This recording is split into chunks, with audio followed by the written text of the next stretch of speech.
Friends, welcome to my channel. ఇలాంటి మరిన్ని updates కోసం ఛానల్ సబ్స్క్రైబ్ చేసుకొని బెల్ బటన్ ప్రెస్ చేయండి. వీడియోని లైక్ చేసి షేర్ చేయండి. ఫ్రెండ్స్, మన రెండు తెలుగు రాష్ట్రాల్లోనూ ఇప్పటికే అక్కడక్కడ తేలికపాటి నుంచి మోస్తరు వర్షాలు అయితే కురుస్తూనే ఉన్నాయి.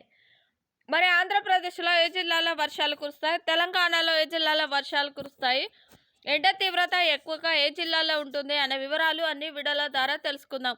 ముందుగా వీడియో చూస్తున్న వారు వీడియోను లైక్ చేయండి, బంధువులకు స్నేహితులకు షేర్ చేయండి.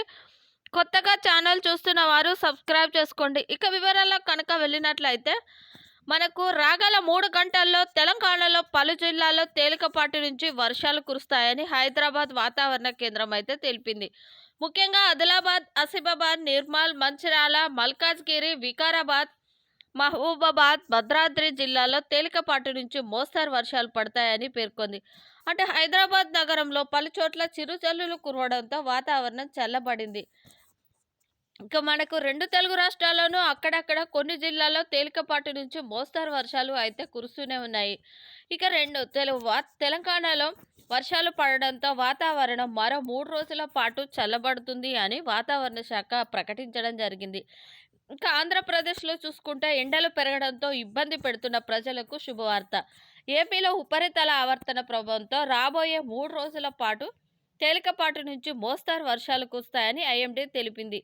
అదే సమయంలో పలు చోట్ల ఉష్ణోగ్రతలు పెరిగే అవకాశం ఉంది అని రాష్ట్ర విపత్తుల నిర్వహణ శాఖ వెల్లడించింది. రాయలసీమలోని కొన్ని ప్రాంతాల్లో 44-46 డిగ్రీల ఉష్ణోగ్రతలు నమోదవుతాయని పేర్కొంది.